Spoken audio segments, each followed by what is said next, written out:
Hello student, आपका Ajit APC math class में स्वागत करता हूं। आज हम आपको इस क्लास में बताएं क्लास 10 गणित अध्याय 3 प्रश्न वाले 3.5 का क्वेश्चन नंबर 4 का क्वेश्चन नंबर 2 बताऊंगा।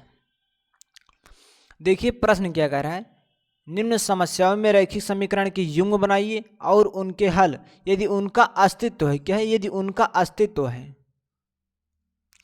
किसी बीजगणितीय विधि से हल कीजिए। आपको विलोपन भी, प्रतिस्थापन भी, वर्ग गुणनखंड भी, तीनों विधि से हल कर सकते हैं। लेकिन यदि उसका अस्तित्व है तो, यदि उसका अस्तित्व हो तो जो हमारे सारे क्वेश्चन हैं सिर्फ आपको ये थोड़ा आपके माइंड को डिफरेंस करने के लिए, मतलब आपको अपने मार्ग से भटकाने के लिए, मतलब आपको थोड़ा डिमोटिवेट कर देने के लिए ऐसे टॉपिक को रखा गया है यहाँ। इससे आपको कोई फर्क नहीं पड़ता है, इस चीज़ को आपको ध्यान नहीं रखना है, सिर्फ आपको क्वेश्चन को सॉल्व कर देना है। ठीक, तो चलते हैं हम इस क्वेश्चन को सॉल्व कर देते हैं। यदि आपको इस चीज़ को जानना चाहते हैं तो मैंने क्वेश्चन नंबर 1 में ऐसे, मतलब इसका पार्ट देखिए, पार्ट नंबर 2 है ना, क्वेश्चन नंबर 4 का भाग 2 है। मैंने भाग 1 में अस्तित्व है इसके बारे में डिटेल से बता दिया है। आप उस क्वेश्चन को देख लीजिए, वहाँ से समझ जाएंगे और इस क्वेश्चन पर अप्लाई कर सकते हैं और आप इस क्वेश्चन को डायरेक्ट सॉल्व कर देंगे, आपका आंसर गलत नहीं होगा कभी। ठीक, तो चलते हैं हम इस क्वेश्चन को सॉल्व करते हैं। आपको लिखना है हल। सबसे पहले देखिए प्रश्न क्या कह रहा है। एक भिन्न 1/3 हो जाती है जब उसके अंश में 1 घटा दिया जाता है, और 1/4 हो जाती है जब हर में 8 जोड़ दिया जाता है। तो वह भिन्न ज्ञात कीजिए। आपको यहां मान लेना है, माना अंश बराबर x, माना अंश बराबर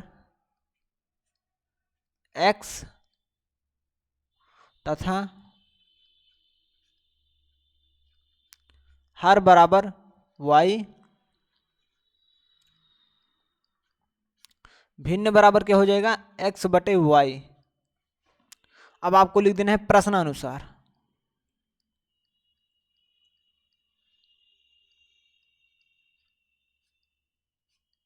ठीक, देखिए प्रश्न क्या कह रहा है। एक भिन्न 1/3 हो जाती है जब उसके अंश में 1 घटा दिया जाता है। तो हमारी भिन्न क्या है? x/y है, तो आपको लिख देना है x/y। 1/3 कब हो जाती है? जब अंश में 1 घटा दिया जाता है। तो हम अंश में से 1 घटाएंगे, तो यहाँ अंश में से मैंने 1 घटा दिया, तो भिन्न क्या हो जाती है? देखिए, तो भिन्न 1/3 हो जाती है, तो हम यहाँ बराबर 1/3 लिख देंगे। ठीक, अब देखिए 3 जो है इस साइड भाग कर रहा है, बराबर की इस साइड आएगा तो ये गुणा करेगा। जब 3 से हम इसमें गुणा करेंगे तो आ जाएगा 3x आ जाएगा। फिर 3 से जब हम 1 में गुणा करेंगे तो आ जाएगा 3। और देखिए y जो है इस साइड भाग कर रहा है, बराबर की इस साइड जाएगा तो ये गुणा करेगा। ऊपर गुणा करेंगे तो यहाँ आ जाएगा y, तो यहाँ आ जाएगा 3x माइनस y बराबर, आप -3 लिख सकते हैं, बराबर 0 आप लिख सकते हैं। ठीक, ये आपका समीकरण 1 हो गया। चलिए इसी प्रकार से आपको समीकरण 2 को सॉल्व करना है। ठीक, अब क्या कह रहा है, वह 1/4 हो जाती है जब हर में 8 जोड़ दिया जाता है। क्या है हमारी भिन्न? क्या है? x/y है। हम हर में 8 जोड़ देंगे तो क्या हो जाती है? 1/4 हो जाती है, तो हम बराबर 1/4 लिख देंगे।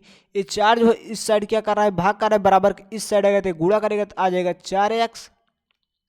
देखिए y+8 क्या है? इस साइड क्या कर रहा है? भाग कर रहा है, बराबर इस साइड आएगा तो क्या करेगा? गुणा, तो यहाँ आ जाएगा y+8, यहाँ आ जाएगा 4x minus y plus 8, sorry -8 बराबर 0।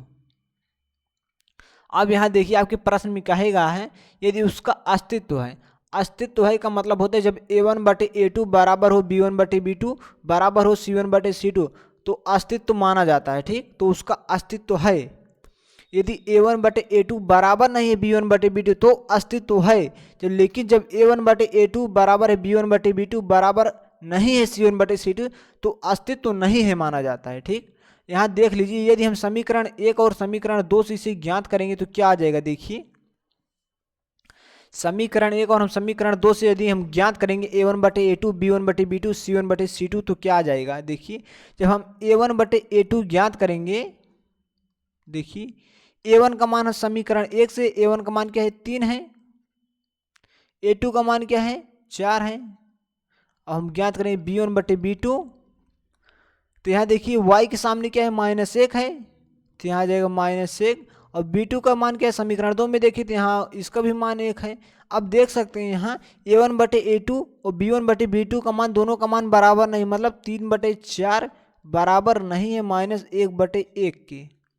इस कंडीशन को बता रहा है। देखिए मतलब अद्वितीय हल है। जब अद्वितीय हल होता है तो अस्तित्व है, मतलब आपको इसे विलोपन विधि से सॉल्व करना पड़ेगा। ठीक, तो चलिए हम इसे विलोपन विधि से सॉल्व करते हैं। ये आपका जो पार्ट है आपका ये रफ कार्य है, आपको इसे रफ कार्य में करके चेक कर लेना है। ठीक, इस प्रकार से तो आपको अपने क्वेश्चन का जो आंसर लिख रहे हैं सिर्फ आपको इस टॉपिक को लिखना है, इस टॉपिक को लिखना है। ठीक, अब आपको क्या लिखना है, विलोपन विधि से आपको लिखना है। हम विलोपन विधि से सॉल्व करेंगे। विलोपन विधि,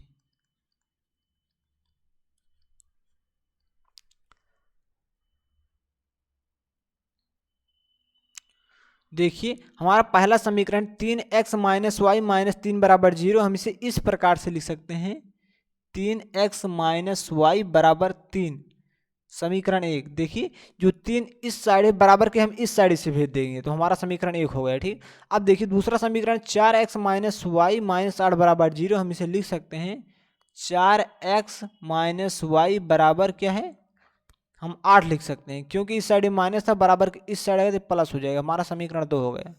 हम यहाँ लगाएंगे माइनस, यहाँ लगाएंगे प्लस, यहाँ लगाएंगे माइनस, ये दोनों प्लस माइनस से कैंसिल हो जाएगा। यहाँ घटाएंगे तो आ जाएगा -x बराबर -5। यहाँ माइनस से माइनस कैंसिल, x बराबर 5 आ गया। x का मान समीकरण 1 में रखने पर, x का मान समीकरण 1 में रखने पर,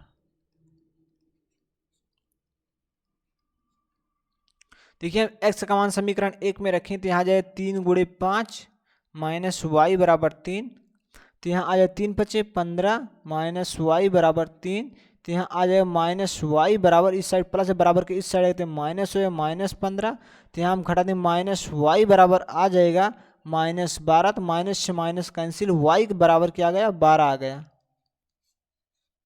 तो आपको भिन्न ज्ञात करना था, आप लिख सकते हैं अतः भिन्न